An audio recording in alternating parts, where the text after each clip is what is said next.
இந்தியாவின் எந்த மூலையில் எந்த அநீதி நடந்தாலும்,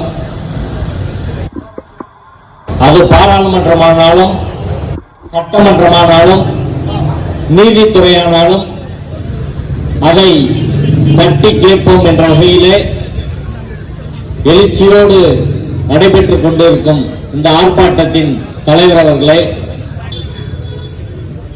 தோழர்களே, நண்பர்களே, 2024 தேர்தலை ஒட்டி பாரதிய ஜனதா கட்சியும் RSSம் ஞானவாபி மசூதி பிரச்சனையை கையில் எடுத்திருக்கிறார்கள். இந்த ஞானவாபி மசூதி பிரச்சனை என்ன என்பதை நாம் தெரிந்து கொள்ள வேண்டும். இரண்டாவதாக, சட்ட நிலை, இந்த மசூதியை பொறுத்தவரை சட்ட நிலை என்ன என்பதை நாம் புரிந்து கொள்ள வேண்டும். மூன்றாவதாக, நாம் என்ன செய்ய வேண்டும் என்பதை நாம் தெளிவாக சரியாக உணர்ந்து கொள்ள வேண்டும். ஞானவாபி மசூதி பிரச்சனை என்ன? ஞானவாபி மசூதி உத்தரப்பிரதேசத்தில் பனாரஸ் என்று அழைக்கப்பட்ட வாரணாசி என்று சொல்லக்கூடிய காசியிலே இருக்கிறது. அவுரங்கசீப் காலத்தில் கட்டப்பட்ட மசூதி அது. அன்னைக்கு இருந்து கிட்டத்தட்ட 300 ஆண்டுகளுக்கு மேலாக தொடர்ச்சியாக ஞானவாபி மசூதியிலே தொழுகை நடந்து வந்து கொண்டிருக்கிறது. சட்ட ரீதியான பிரச்சனை வழக்கு என்பது இன்னைக்கு வந்தது கிடையாது. முன்பே வழக்குகள் வந்திருக்கிறது, அதுல தீர்ப்பும் வந்திருக்கு. அந்த மசூதி இருக்கும் இடத்தில் தான் கோயில் இருந்தது. அந்த கோயிலை இடித்துதான் மசூதி கட்டப்பட்டது. எனவே அதை கோயிலை இடித்து மசூதி கட்டப்பட்டது என்பதை அறிவிக்க கோரி ஒரு வழக்கு நீதிமன்றத்தில் ஒரு டிக்ளரேஷன் சூட் போட்டிருக்காங்க 1991. இப்ப 2022 ஒரு பெட்டிஷன் என்ன போட்டிருக்காங்கன்னா, அந்த மசூதி கீழே இருக்கக்கூடிய பாதாள அறை பகுதியில் எங்களை இறைவனை வணங்குவதற்கு, எங்கள் கடவுளை வணங்குவதற்கு, பூஜை செய்வதற்கு அனுமதிக்கணும் என்று ஒரு மனு போட்டு, அந்த மனுவில் கடந்த ஜனவரி 31ஆம் தேதி ஒரு தீர்ப்பு வழங்கப்பட்டிருக்கிறது. அந்த தீர்ப்புல அந்த மசூதி கீழே உள்ள பகுதியில் அந்த நிலவரையில் நீங்கள் போய் பூஜை செய்யலாம் என்று அந்த நீதிபதி தீர்ப்பு கொடுத்திருக்கிறார். அந்த நீதிபதி அன்னைக்கு தான் ரிட்டையர்ட் ஆகிறாரு. ரிட்டையர்ட் ஆன உடனே இந்த தீர்ப்பு கொடுத்துட்டு ரிட்டையர்ட் ஆகி போயிடுறார், ஓய்வு பெற்று போயிருக்கார். இந்த வழக்கு ஏற்கனவே நீதிமன்றங்களுக்கு போய் அகழாய்வு நடத்த சொல்லி, வீடியோ எடுத்து நீதிமன்றத்தில் சமர்ப்பிக்க சொல்லி பல்வேறு மனுக்கள், வழக்குகள் உத்தரப்பிரதேச உயர் நீதிமன்றத்தில், உச்ச நீதிமன்றத்தில் இப்படி தொடர்ச்சியா வழக்குகள்லாம் இருக்குது. இப்ப இந்த பிரச்சனையை பொறுத்து 1801 10க்குள்ள அங்க ஒரு பிரச்சனை நடக்குது. அந்த பிரச்சனை நடந்த போது வெள்ளை அரசாங்கம் என்ன முடிவு பண்றாங்கன்னா, வெள்ளை அரசாங்கத்தோட கவுன்சில், பிரிட்டிஷ் அரசாங்கத்தோட கவுன்சில் மசூதி இஸ்லாமியர்களிடம் தான் இருக்க வேண்டும், அவங்க அனுபவத்தில் தான் இருக்குது, இதை யாரும் தொந்தரவு செய்யக்கூடாது என்று வெள்ளைக்காரர்கள் ஆட்சியிலே அங்கு உள்ள கவுன்சில்ல தீர்மானிக்கப்பட்டது. தீர்ப்பு வந்துருச்சு. அதற்கு பிறகு 1936 இருந்து 42க்குள்ள மீண்டும் ஒரு வழக்கு நீதிமன்றத்துக்கு போகிறது. இஸ்லாமியர்கள் தான் அந்த வழக்கை போடுறாங்க. அந்த வழக்கில் என்ன கோரிக்கைன்னா, ஞானவாபி மசூதி, அதை சுற்றியுள்ள எல்லா பகுதிகளும் மசூதி என்றும் வக்ஃப் என்றும் அறிவிக்கப்பட வேண்டும் சொல்லி ஒரு டிக்ளரேஷன் சூட்டு போடுறாங்க. அந்த வழக்கில் தீர்ப்பு வருகிறது. கீழமை நீதிமன்றத்தில் ட்ரையல் கோர்ட்ல என்ன தீர்ப்புன்னா, அது மசூதி, அதை சுற்றியுள்ள எல்லா பகுதியும் உள்ள, அதை சுற்றியுள்ள பயன்பாட்டு பகுதியில் எல்லாம் வக்ஃப் மசூதி வக்ஃப் என்று தீர்ப்பு தெளிவா வந்துருச்சு. இதற்கு பிறகு அலகாபாத் உயர் நீதிமன்றத்துக்கு அந்த வழக்கு போகுது. அலகாபாத் உயர் நீதிமன்றத்தில் 1942 வருடம் ஒரு தீர்ப்பு வருகிறது. அந்த தீர்ப்பிலே கீழமை நீதிமன்ற தீர்ப்பை உறுதி செய்து ஞானவாவி என்பது மசூதி, அது வக்ஃபின் சொத்து என்று அறிவிக்கப்பட்டு விட்டது. அந்த 1942 தீர்ப்புக்கு பிறகு எங்கே அப்பீல் கிடையாது, எதுவுமே இல்லை. அந்த தீர்ப்பு என்பது இறுதியான தீர்ப்பு, அதான் ஃபைனல் ஜட்ஜ்மெண்ட். அதுக்கு மேல அப்பீலே ஃபைல் பண்ணல. அதற்கு பிறகு 1991 தான் ஒரு வழக்கு வந்து போடுறாங்க. அந்த வழக்குல தான் இந்த கோயிலை இடிச்சுட்டு கட்டினாங்கன்னு சொல்லி அறிவிக்க சொல்லி கேட்கிறாங்க. 2022 அப்புறம் ஹைகோர்ட் போகுது. இப்படி வந்து நிலுவையில வந்து இருக்குது. இதுல சட்டநிலை என்ன, நீதிமன்றம் எதை பார்க்கணும், எதை பார்க்க தவறிடுச்சு, மக்கள் எதை கவனிக்கணும், எந்த விஷயத்தை நம்ம மக்கள் மத்தியில் விவாதிக்கணும் அப்படின்னா, பாபர் மசூதி பிரச்சனை நம்மளுக்கு தெரியும். மிகப்பெரிய ஒரு அரசியல் ஆயுதமாக, வெறுப்பை தூண்டும் ஒரு பிரச்சனையாக நாடு முழுவதும் RSS கூட்டம் உருவாக்கி அத்வானி ரத்த யாத்திரை நடந்து பாபர் மசூதி இடிக்கப்பட்டது. அந்த சூழல்ல 1991 அந்த மூவ்மெண்ட் வந்து பரபரப்பா இருந்த போது இந்திய பாராளுமன்றத்திலே ஒரு சட்டம் வருகிறது. பிளேசஸ் ஆஃப் வொர்ஷிப் ஆக்ட், வழிபாட்டு சட்டம் 1991, பிளேசஸ் ஆஃப் வொர்ஷிப் ஆக்ட் 1991. அந்த சட்டத்துல ஒரு 10 செக்ஷன் தான் இருக்கு. வாய்ப்பு இருந்தா நீங்க நெட்ல போய் வந்து கூகுள்ல சர்ச் பண்ணி தேடி படிச்சு பாருங்க. அந்த சட்டத்துல என்ன சொல்றாங்கன்னா, 1947 ஆகஸ்ட் 15ஆம் தேதி இந்த நாட்டிலே ஒரு கோயில் ஒண்ணு இருக்குன்னா அது அப்படியே தான் இருக்கணும். மசூதின்னு ஒண்ணு இருக்குன்னா அது அப்படியே தான் இருக்கணும். சர்ச்சுன்னு ஒண்ணு இருக்குன்னா அது அப்படிதான் இருக்கணும். குருத்வாரான்னு ஒண்ணு இருக்குன்னா அது அப்படியே தான் இருக்கணும். இது எவற்றையும் யாரும் மாற்றக்கூடாது, மாற்ற கோரி வழக்கு தாக்கல் செய்யக்கூடாது. வழக்கு தாக்கல் செய்தால் நீதிமன்றம் அதை ஏற்கக்கூடாது. பார் ஆஃப் ஜூரிஸ்டிக்ஷன் ஆஃப் கோர்ட்னு ஒரு ப்ரொவிஷனே இருக்கு. நீதிமன்றம் இந்த வழக்குகளை ஏற்கக்கூடாதுன்னு சொல்லி தெளிவாக அந்த சட்டத்தில் இருக்கு. அதுல ஒரே ஒரு விதிவிலக்கு, பாபர் மசூதி வழக்கு கொடுத்திருக்கிறாங்க. அந்த வழக்கு நடந்து முடிஞ்சு போச்சு. அதற்கு பிறகு இவர்கள் இந்த ஞானவாதி காசி பிரச்சனை, மதுரா பிரச்சனை, இப்படி வரிசையா கிளப்புவாங்கன்னு சொல்லித்தான் அந்த சட்டம் பாராளுமன்றத்தில் அமலாக்கப்பட்டு நிறைவேற்றப்பட்டு அன்னைக்கு போர்ஸுக்கு வந்துருச்சு. அந்த சட்டத்தை மீறினால் அது தண்டனைக்குரிய குற்றம் என்று அந்த சட்டத்திலே அறிவிக்கப்பட்டது. 1947 ஆகஸ்ட் 15க்கு முன்னாடி கோயிலா மாற்ற சொல்லி கோயிலை மசூதியாவோ, மசூதியை கோயிலாவோ, மசூதியை சர்ச்சாவோ, சர்ச்சை கோயிலாவோ மாற்ற சொல்லி ஒரு வழக்கு இருந்தா அந்த வழக்குகளும் செல்லாதுன்னு அந்த சட்டம் அறிவிக்கிறது. இன்னைக்கு வரை இந்த சட்டம் அமலில் இருக்கிறது. நீதிமன்றத்தால் ரத்து செய்யப்படவில்லை, ஸ்டே எதுவும் கிடையாது. லா இன் ஃபோர்ஸ், சட்டம் அமலில் இருக்கிற போது இந்த வாரணாசி நீதிமன்றம், காசி நீதிமன்றம் இந்த வழக்கை எப்படி எடுத்துச்சு? இந்த வழக்கு விசாரணைக்கே எடுக்க கூடாது. 1947 1700 இன்னைக்கு தேதி வரை இஸ்லாமியர்கள் அங்கு தொழுது கொண்டு இருக்கிறார்கள். 1947 ஆகஸ்ட் 15 தொழுதாங்க. இந்த வழக்கு நடந்த 1991 வழக்கு போடப்பட்ட போதும் தொழுதாங்க. பாபர் மசூதி இடிக்கப்பட்ட போதும் போட்டாங்க, தொழுதார்கள். 2022 தொழுதாங்க. இன்னைக்கு தேதியிலும் தொழுதுகிட்டு இருக்காங்க. தொழுதுகிட்டு இருக்க ஒரு மசூதி கீழே போய் நீதியை வந்து பூஜை பண்றான்னு சொல்றது எத்தனை அயோக்கியத்தனம்! எந்த சட்டத்தில் இடம் இருக்கு? எப்படி செய்ய முடியும்? ஒரு இடம் யாருக்கு சொந்தம் அப்படின்னா சிவில் வழக்கு போடலாம். ஆனா மசூதி, கோயில் தரவா போட முடியாதுன்னு சட்டம் வந்துருச்சு. வேற எதுக்கு போடலாம்? போட்டாலும் கூட நீதிமன்றம் என்ன சொல்லும்? ஆவணங்களை வச்சு உனக்கு சொந்தம் சொல்லணும்.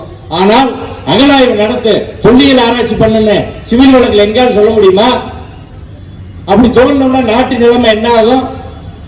வரலாறு முழுக்க வந்து ஒரு மன்னர் ஜெயிச்சா, அது முகலாய மன்னரோ, அது சைவ மன்னரோ, சமண மன்னரோ, புத்த மன்னரோ, கிறிஸ்டின் மன்னரோ, எந்த நாட்டு மன்னரா இருந்தாலும் சரி, ஒரு மன்னர் வந்து அவர் போர்ல ஜெயிச்சா அந்த நாட்டில் உள்ள கோயில்கள் சொத்துக்கள் இருக்குன்னு அதை இடிப்பாங்க.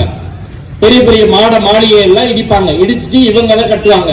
இது இந்த மரபு என்பது உலகம் முழுவதற்கு மதம் சார்ந்ததல்ல, மன்னர்கள் சார்ந்தது, மன்னராட்சி நிலவிய அந்த கால சூழ்நிலை சார்ந்தது. இப்படி திரும்ப திரும்ப வரலாற்றில் நிறுத்துறதுக்கு நம்ம பலி எடுக்கணும்னா எத்தனை விஷயம் செய்ய முடியும்? நீ மீனாட்சி அம்மன் கோயில், புத்த கோயில் கொஞ்சம் பேர் சொல்றாங்க, இன்னைக்கு அகழாய்வு பண்ண முடியுமா? மதுரை கோர்ட்ல ஒரு பெட்டிஷன் புத்த மதத்தை சேர்ந்தவங்க போட்டு நாங்க அகழாய்வு பண்ணணும்னு சொன்னா பண்ணுவீங்களா? தஞ்சை பெரிய கோயில், பிரகதீஸ்வரர் கோயில், தஞ்சை பிரகதீஸ்வரர் கோயில் அது புத்த கோயில் சொல்றாங்க. இன்னைக்கு ஆய்வு பண்ண சொன்னா பண்ணுவாங்களா?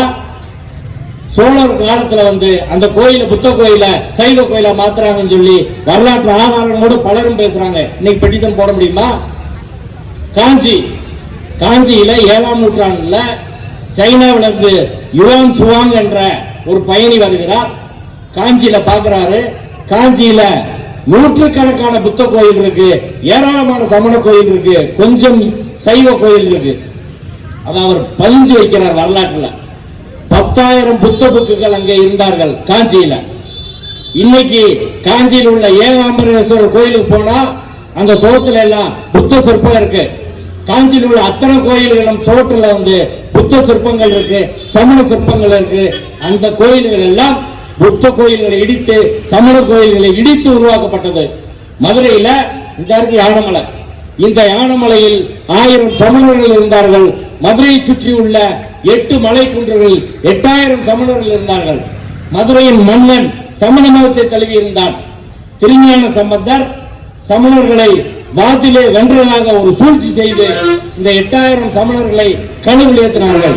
8000 சமணர்கள் இங்க இருந்தா இந்த நாட்டில் எத்தனை கோயில் இருந்திருக்கும்? அத்தனையும் இடிக்கப்பட்டது, மாற்றப்பட்டது. இதை பூரா நீங்க பார்த்தோமா? வெள்ளக்காரன் 400 வருஷம் ஆண்டான், கொள்ளையடிச்சுட்டு போனான். இன்னைக்கு மோடி RSS வகைரா திரும்ப படையெடுத்து போறாங்க. போய் என்னை கொள்ளையடிச்சு திரும்ப போய் அவன்கிட்ட கொள்ளையடிச்சுட்டு வருவா நீ? போர்ச்சுகல் நாட்டுக்காரன் வந்தா, பிரான்ஸ் நாட்டுக்காரன் வந்தா, எல்லா நாட்டுக்கும் படையெடுத்து போக முடியுமா? ஏன் இங்க இருக்க பார்ப்பனர்கள் நீ கைப்பொறுப்பும் கணவாய் வழியாக தானே வந்த? பழனி கோயில் உனக்கு சொந்தமா? மதுரை கோயில் உனக்கு சொந்தமா? திருப்பரங்குன்றம் கோயில் உனக்கு சொந்தமா? திருவண்ணாமலை கோயில் உனக்கு சொந்தமா? எப்படி நீ வந்த? தமிழர்கள் இருந்த நீ அபகரிச்சுக்கிட்ட. வரலாற்று திருப்பணம்னா நீ புறம் போகணும். இந்த தமிழ் மண் என்பது கீழடியில பார்த்தா எந்த சமய சார்பு மற்ற ஒரு சமத்துவ மண்ணா இருக்குது. அப்படிப்பட்ட இடத்துல இன்னைக்கு மீண்டும் இந்த நாட்டிலே ஒரு மத கலவரத்தை, பிரச்சனையை கொண்டு தேர்தலில் திசை திருப்புவதற்காக இதை செய்கிறார்கள். எனவே வரலாற்றில் நிகழ்ந்தவை தான்.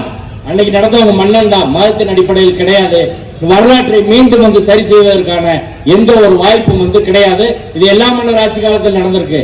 இங்க விஜயநகர பேரரசு, இந்து பேரரசுன்னு சொல்றாங்க. அப்பயும் நிறைய கோயில் மசூதி இடிச்சிருக்காங்க. இப்ப கேட்க முடியுமா? கேட்க முடியாது. அதை தாண்டி நீதித்துறை எப்படி இருக்கு? பாபர் மசூதி இடிக்கப்பட்டு இன்னைக்கு ராமர் கோயில் கட்டப்பட்டு ஜனவரி 22 அங்கே கும்பாபிஷேகம் நடந்திருக்கு.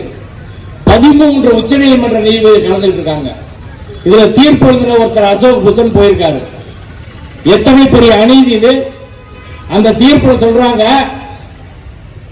பாபர் மசூதி ராமர் கோயிலை இடித்து கட்டப்படவில்லை. 1949 பாபர் மசூதிக்குள்ளே சட்டவிரோதமாக ராமர் சிலை வைக்கப்பட்டது. 1992 டிசம்பர் 6 சட்டவிரோதமாக பாபர் மசூதி இடிக்கப்பட்டது. அப்படி சட்டவிரோதமா எல்லாம் செஞ்ச ஒரு இடத்துல நீதிபதிக்கு என்ன வேலை? நீ எதுக்கு அங்க போற? RSS நடத்துற ஒரு அரசியல் விழாவில், பிஜேபி நடத்துற ஒரு அரசியல் விழாவில், தேர்தல் நிகழ்ச்சியில நீ எப்படி பங்கேற்கிற? இப்படிப்பட்ட நீதிபதிகள், அதுல 4 பேர் முன்னாள் தலைமை நீதிபதிகள். இப்படிப்பட்ட நீதிபதிகள் இந்த நாட்டில் எப்படி நேர்மையான நீதி நீ வழங்கியிருப்ப? பாபர் மசூதி தீர்ப்பு எப்படி நேர்மையா வந்திருக்கும்? மதச்சார்பை நீ எப்படி கடைபிடிச்சிருப்ப? அரசியல் சட்டத்தை எங்க கடைபிடிச்சிருப்ப? இப்ப முழுக்க மதவெறி ஒன்று இருக்கு. பார்ப்பன வைதிக மதவெறி, மேலாதிக்க சிந்தனை. அதை வச்சுட்டு நீ கோர்ட்ல உட்கார்ந்துருந்தா உன்கிட்ட எப்படி நீதி கிடைக்கும்? அதனாலதான் நீங்க மக்கள் மத்தியிலே வந்திருக்கிறோம். நீதிமன்றம் மக்களுக்காகத்தான், நீதிபதிகளுக்காக மக்கள் கிடையாது. எல்லாமே மக்களுக்காகத்தான். மக்களுக்கு விரோதமாக, அரசியல் சட்டத்துக்கு விரோதமாக, நியாயத்துக்கு விரோதமாக, சமத்துவத்துக்கு விரோதமாக, சகோதரத்துக்கு விரோதமாக நீ போனா உன்னையே வந்து நாங்க வீதியில் இறக்கி கேள்வி கேட்போம். இதை நான் சொல்ல, காந்தி சொல்லியிருக்காரு, பல தடவை சொல்லியிருக்காரு, பெரியார் பல தடவை செஞ்சிருக்காரு, நீதிமன்றத்திலே போய் சொல்லியிருக்காரு, உங்க கோர்ட்ல நீதி கிடைக்காது, பார்ப்பனர்கள் நீ இருக்கிற நீதிமன்றம் கடும்புலி வாழும் காடு, இங்க எங்களுக்கு நீதி கிடைக்காது பெரியார் சொல்லி தண்டனை வாங்கிட்டு போயிருக்காரு. இன்னைக்கு நீதித்துறையை நாம் நேரடியாக கேள்வி எழுப்ப வேண்டிய நிலையில் இருக்கிறோம். இன்னைக்கு காஷ்மீர் பிரச்சனை, இதே நீதிபதிகள் தீர்ப்பு சொன்னாங்க, எப்படி சொல்லியிருப்பாங்க பாருங்க. இப்போ மொத்தத்தில் யானபாவி மசூதி பிரச்சனை என்பது 1991 ஒர்ஷிப் பிளேசஸ் ஆஃப் ஒர்ஷிப் ஆக்டுக்கு நேர் எதிராக இங்கு தீர்ப்பு வழங்கப்பட்டிருக்கிறது. தொல்லியல் துறை அறிக்கை என்பது அயோக்கியத்தனமானது, நேர்மையற்றது.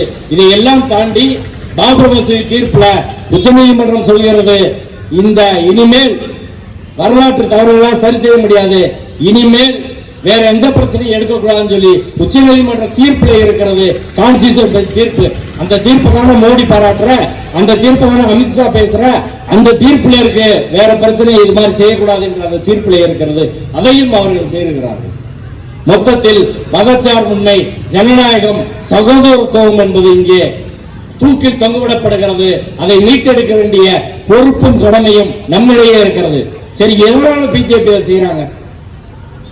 இந்துக்களுக்கு இதனால என்ன நண்பா? இந்த இப்ப பாபர் மசூதி இடிச்சு ராமர் கோயில் கட்டினதுனால இந்துக்களுக்கு பெட்ரோல் விலை குறைஞ்சிருச்சா? இல்ல இந்து விவசாயிகளுக்கு ஏதாவது நன்மை இருக்கா? நீங்க யானபாவி மசூதி பிரச்சனை எடுக்கிறதுனால இந்து தொழிலாளிக்கு ஏதாவது நன்மை இருக்கா? இந்துக்களுக்கான கட்சி பிஜேபின்னு பேசுறானே, இந்துக்களுக்கு என்ன செஞ்சிருக்க சொல்லு. இந்து தொழிலாளி கொரோனாவில் வடநாட்டில இருந்து நடந்தே செத்தானே, 50 லட்சம் பேர் இந்த நாட்டில் செத்து போனான், கணக்கே வரல. கங்கை முழுக்க பிணம் இருந்தது, இந்து தானே செத்தா. இந்த கட்சி என்ன செஞ்சு, பிஜேபி என்ன செஞ்சு, இந்து மாணவர்கள் படிப்புக்கு என்ன செஞ்ச? நீங்க நீட் கொண்டு வந்து படிப்பு அளிக்கிறியா இல்லையா? இந்து விவசாயி தானே அங்க டெல்லியில 1.5 வருஷம் போராடி 800-900 பேர் செத்து போனா, மோடி காலடியில் தானே செத்து போனா. இந்து விவசாயிக்கு என்ன பண்ண நீ? இப்ப யாருடைய நன்மைக்காக இந்த ஆட்சி இருக்கிறதுனா, இந்த நாட்டிலே மோடியின் ஆட்சி அதானிக்காக நடக்கிறது. மோடியோட பினாமி தான் அதானி. இன்னைக்கு உலக பணக்காரர்ல 5 பணக்காரர்ல ஒரு ஆளா அதானி மாறுவதற்கான அடிப்படை என்பது மோடி ஆட்சி தான். இவர் வந்து 10 வருஷம் ஆண்டாங்க. ஒரு சாதனை சொல்லு, ஒரு சாதனை சொல்லு. வருஷத்துக்கு 2 கோடி பேர் வேலை, என்னாச்சு? ஒரு விமானம் கூட இல்லாம வித்துட்டான். ஒரு விமானம் இந்தியாவுக்கு இன்னைக்கு கிடையாது. ஏர் இந்தியான்னு இருந்துச்சு, அதை வித்துட்டான். ஒரு ஏர்போர்ட் இந்தியாவுக்கு கிடையாது. பொதுத்துறை நிறுவனம் எதுவும் கிடையாது. எல்லாம் அம்பானிக்கு, எல்லாம் அதானிக்கு. இதான் இந்த நாடு. குஜராத்திகள் பிசினஸ் பண்றதுக்கு தான் இந்த நாடு நடந்துகிட்டு இருக்கு. மற்ற எல்லாரும் ஒழிக்கிறாங்க. இங்க உள்ள ஒத்தக்கடையில் எத்தனையோ இந்துக்கள் தங்களை நம்புற பல பேர் இருக்காங்க, கடை வச்சிருக்கிறாங்க, சிறு குறு வணிகம் செய்யறாங்க, ஆட்டோ ஓட்டுறாங்க. யாருக்காவது ஏதாவது நன்மையா சொல்லு.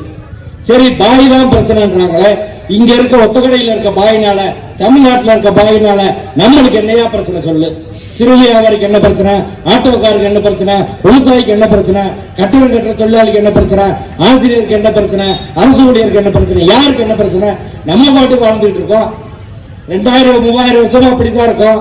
ஆனா எதுக்கு எடுத்தாலும் பாய் தான் பிரச்சனை சொல்ற ஒரு அவலம் எதனால அதை செய்யறாங்கன்னா, உண்மையான பிரச்சனை என்பதை திசை திருப்ப. இந்த நாட்டில் வேலை வாய்ப்பு கிடையாது, கல்வி கிடையாது, மக்கள் வாழ முடியல. இதையெல்லாம் திசை திருப்புவதற்காக ஒரு உத்தியாகத்தான் ஞானபாவி மசூதி பிரச்சனையை எடுத்திருக்கிறார்கள். அதை நாம் அனுமதிக்க கூடாது.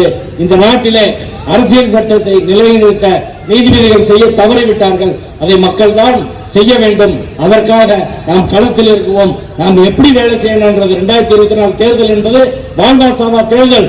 அவன் அரசியல் சட்டம் இருக்காது. இஸ்லாமியர்கள், கிறிஸ்தவர்கள், முற்போக்காளர், கம்யூனிஸ்டுகள் எல்லாம் இறந்திருக்கிற குடிமக்கள் தான். எனவே நாம் இஸ்லாமியர்களை மட்டும் திரட்டி வந்து பேசுறதுல பயன் கிடையாது. ஆனால் எதிர்ப்பை தெரிவிக்க நாம் தான் வர வேண்டும். நமது மற்ற சகோதரர்களை இணைத்து எல்லாரும் ஒரு வாட்ஸ்அப் குழுவை உருவாக்குவோம். ஒவ்வொருத்தையும் பிரச்சாரம் பண்ணுவோம். இந்த தேர்தலில் முழுமையாக இறங்கி பிஜேபி வீழ்த்துவதற்கான அத்தனை பணிகளை செய்வோம். தேர்தலுக்கு பிறகும் போராடுவோம். நிச்சயமாக அவர்கள் நினைக்கிற எதையும் செய்து முடியாது. இந்த நாட்டிலே இஸ்லாமியர்களோடு தோளோடு தோள் நிற்க நாங்கள் அனைவரும் நிற்கிறோம். எங்களை தாண்டி இஸ்லாமியர்களை எவரும் தொட முடியாது. நன்றி.